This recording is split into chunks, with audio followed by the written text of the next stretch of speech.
My biggest concern is to get ICE out of our state. It is still a dangerous situation.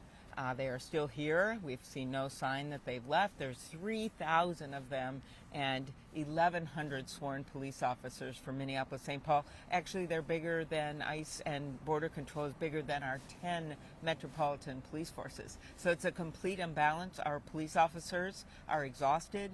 They should be doing their jobs, but they're getting called to the scenes where 2-year-olds are taken away on a plane to Texas, or where kids can't go into their school. So that is my number one concern, to get ICE out. My second one is to honor the memory of these two innocent citizens, of course, Renee and then Alex Preddy. The fact that they are blocking any kind of investigation, which is really fairly routine when horrific things happen like this. Local, state, federal have come together in the past, not just in Minnesota, but other places, to investigate. And I just think, I don't know if they think this is like a Trump cabinet meeting and they can just say things that aren't true and lie and everyone's going to believe it. Everyone can see that video. Everyone can see with any kind of enhancement that he wasn't brandishing a gun. He was brandishing a cell phone, and that it was the agents that removed the gun from his back pocket. So there is plenty of evidence, of course, for our criminal Bureau of Apprehension to be able to, Bureau of Criminal Apprehension, be able to look at, but they need access to everything. And I hope this happens. It must, because we must have a transparent and fair investigation for the public to have any trust. Is it possible to have a fair investigation if it's the Department of Homeland Security doing the investigation, and Kristi Noem has come out immediately with her own judgment? With her own judgment, yeah. Labeling this ICU nurse as a domestic terrorist who was, out to massacre law enforcement. Imagine how his family felt. I mean, he did the most selfless job that I can think of, and that is taking care of our veterans many times in the last days of their life. That is a job of honor. There's a beautiful video of him honoring a dead veteran in a hallway. I saw it. And he has so many friends. I just met someone tonight, so many people who loved him at the VA. So this is an enormous loss, and a lot of people can relate to him and to his life.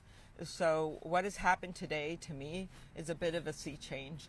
And Alex will go down, as well as Renee Good, for, I hope, changing our way our country is looking at what's happening right now, because you finally have some Republican senators speaking out, like Senator Cassidy and Senator Murkowski, who had done it earlier, and Senator Tillis, as well as a number of House members, just speaking out, that's looked at this video and say, basically in their own words, this can't continue. I think you also have the investigation. At some point, they can't hide this. And we have seasoned professionals at the Minnesota Bureau of Criminal Apprehension that will be able to construct some kind of investigation, as well as Attorney General Ellison and the county attorney. I mean, in the Obama administration, there were a huge number of deportations. They came under criticism by some in the Latino community. I remember Jorge Ramos asking a debate question, I think something along the line, he was called the deporter-in-chief, and President Obama at the time seemed to get annoyed by that.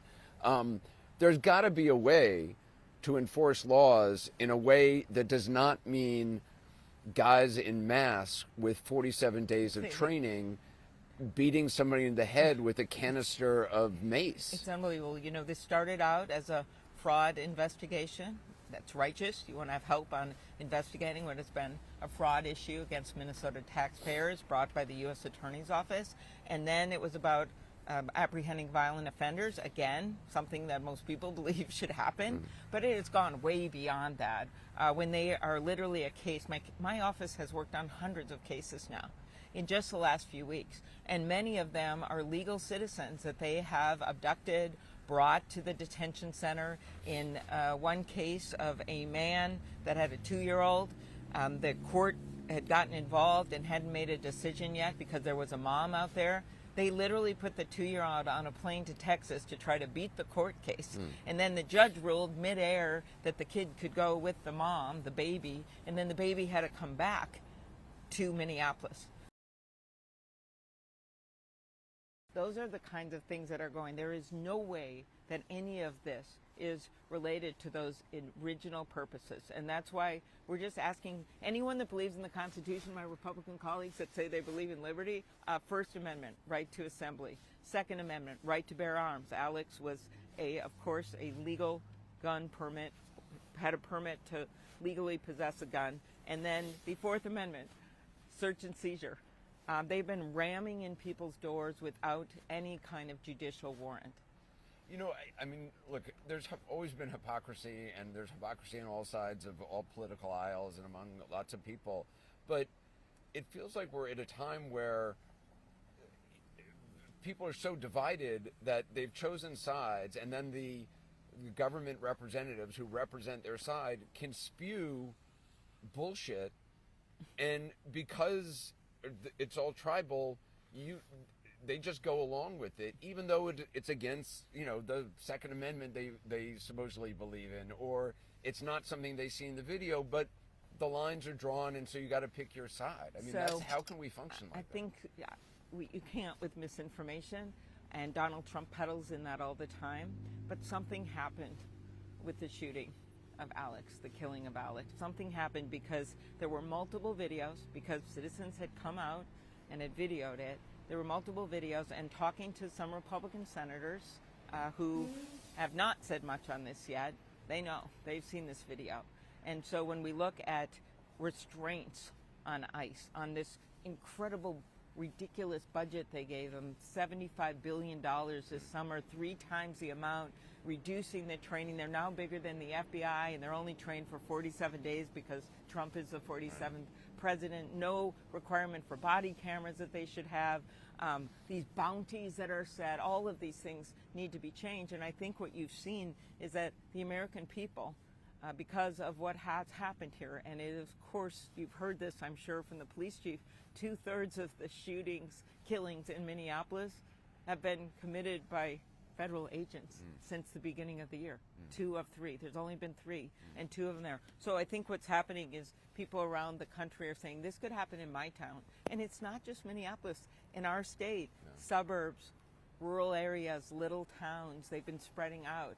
And this is just not what our country's about. No. Senator Klobuchar, I appreciate your time. Thank tonight. you. Sorry your glasses fogged up there. I know, It's a little cold. Yeah, it's I wonder why. Maybe because it's below zero. Literally below zero. You're doing well.